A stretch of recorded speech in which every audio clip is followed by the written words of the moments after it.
2 years in a row, Drake, the SEC will not win a national championship.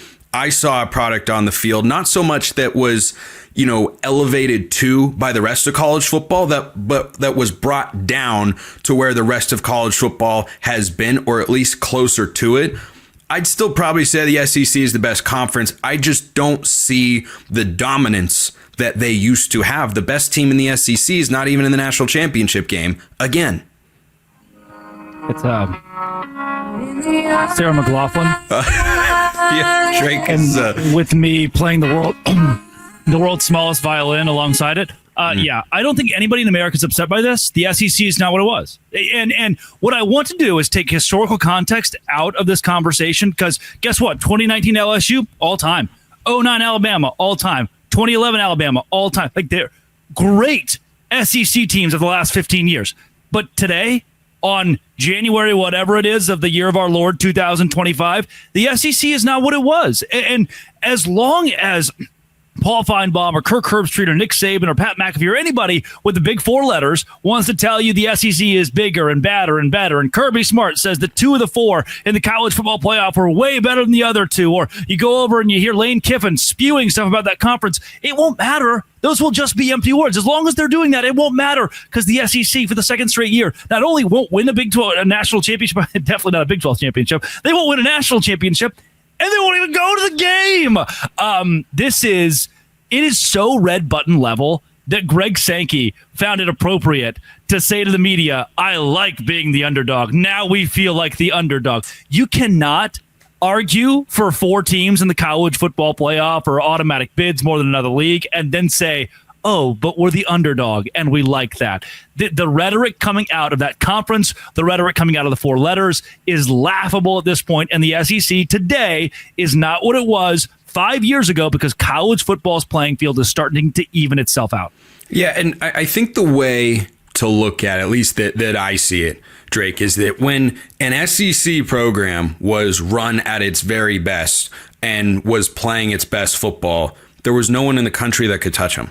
I watched this for 15 to 20 years. I remember an undefeated Notre Dame going to the national championship game against Alabama once upon a time. They got blasted. Now Notre Dame goes up against the SEC champions, a program under a head coach that's won 2 national championships in a row and almost a third. Maybe they had if we'd expanded the playoff 1 season earlier. And I watched them beat them on the same field. And I don't think that a quarterback in Carson Beck, who's now at Miami, of course, would have made the difference in that game, because I watched Notre Dame win in the trenches.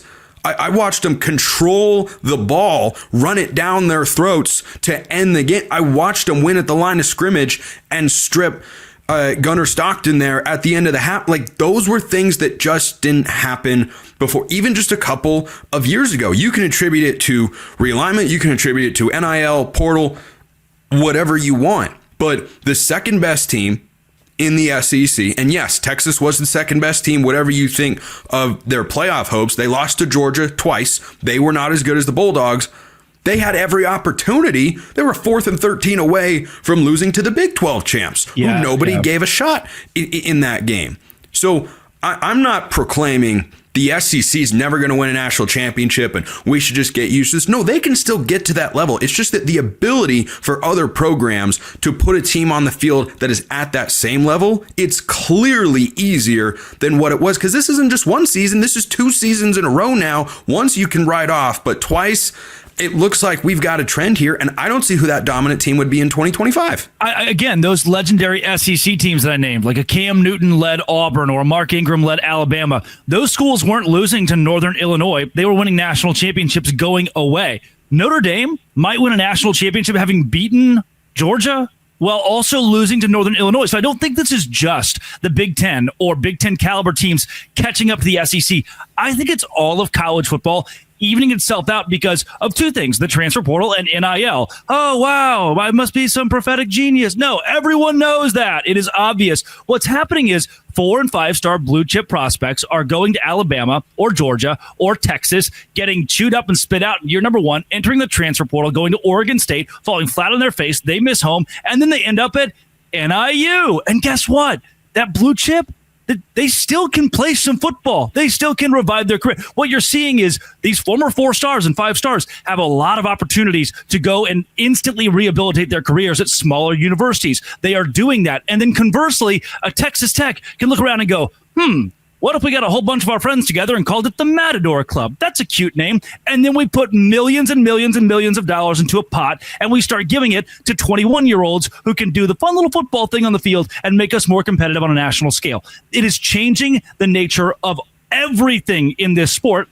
Not just the SEC and the Big Ten having a gap that's closing, but the Big 12's right there too. And I want to argue the ACC is keeping up with that, but they went 1-9 in the postseason and not good. Thinker there at the end of the year. Though, let me defend the ACC for a moment. Their best team went toe-to-toe with Texas. I watched the game. I know Texas was better. Yes, I agree. But that was not a blowout of a game. They had the lead, but came back. I mean, Clemson's their best team, though, I still feel like Miami. That was the problem. We talked about the Big 12 would eat itself alive. It didn't do it as much as the ACC did at the top. Like Miami losing to Georgia Tech and Syracuse. But Miami's and Clemson defense losing was 3 games. Miami's defense was truly awful. Clemson was the most balanced team. I think that's why they were able to win at the end of the day. But then again, also SMU was a mid-major last year. Like they were, and I think that's another great example. Is hey, SMU played a tight game with Clemson, who played competitively with Texas, and Arizona State played Texas tight, and so did Ohio State. Like I just think, and I don't think it's a bad thing for the sport necessarily, because I've come across a lot of college sports fans, not just for football, in my time in the last couple of years, who have been frustrated with the transfer portal. Man, these kids just leave. Man, they just go. And I get it. At some level, I truly do understand that frustration. But you have to understand, if you're at a smaller school or not as big of a brand, there is another side to it. And the other side is that, yes, kids go out the door, but kids come in the door at the same time who never before the transfer portal would have come onto campus. I think NIL is a part of it, that they have the opportunity to give them financial incentives that maybe only certain schools were giving before NIL became legalized. I think the portal is far more impactful here. And, whether or not Greg Sankey looks at the last couple of seasons and says, look, we need to expand the playoff even more, because I believe somebody like Alabama or Ole Miss or South Carolina could have, made a run in the playoff. I won't be surprised if any of that happens. But I think that the SEC being so much better than everyone else is a perception that has to go away. And I think that it has gone away over the course of this year, and then the postseason as well. The way everything is gone, you don't have an argument right now if you are an SEC homer to say, well, the SEC is head and shoulders above everybody else. Which data point are you going to? Yeah, and this goes for Coastal Carolina, who they lost their 2-star running back who became a 5-star caliber transfer, right? And this is a hypothetical, but that kind of school is going to lose a kid who deserves to play at a higher level of college football. But conversely, they get the redshirt freshman who's coming from Texas that never would have considered Coastal Carolina earlier, and who wasn't going to play for 2 years because they have 3 other blue chip receivers in the room, or what have you. Correct. Or because they went to Western Kentucky and plucked that former 3-star who's now a 2-year starter for the Hilltoppers. That's the way college football has evened itself out. So the SEC is not necessarily, I don't want to say the SEC's on a downward trajectory. Everyone else is just on an upward trajectory. Everything's evening itself out because of the total chaos. So you may hate it and you may think it's ruining college football, but it truly is making this playing field really, really cool. Even if the first round was a bunch of blowouts, a couple of those were SEC teams getting blown out. Like we're watching those teams lose too. This isn't just something brand new in college football that is destroying everything. It's not even brand new in football. The NFL is the king of parity, right? Wild card weekend, the first 3 games, 2 of them were just absolute positive blowouts. It's like, should they put the Bengals in because the Bengals had Joe Burrow and Jamar Chase and they could, all right. This is Spencer. I grew up in Arkansas, Valonia, Arkansas. Sorry, SEC. We're not saying that you are a terrible league now, or that you're down, or that you're in the dumpster, that you're just on a They still downward recruit at a high level. That still matters. Right. We're saying everybody else is getting a lot of your players actually now because they're transferring down, and that's evening things out. And look, ESPN has struggled to carry major products. They don't carry the NFL, and the NFL is doing fine, but the MLB, the NBA, NHL, now with the SEC in hand, I'm interested to see how that plays out. I think everyone else is rising up more than the SEC is dropping down. I do think there's a slight drop down, but I don't think it's as severe as the jump up that everybody else is making. Drake Toll of Locked On at Big 12. I was segment now. Knowledgeable and good today, Spencer. I know. That's very strange and unusual. You want to talk strange and unusual? Today's show is brought to you by FanDuel. There is no better place during the NFL and college football postseason to place your bets than FanDuel. Right now, new customers who bet $5. Get this.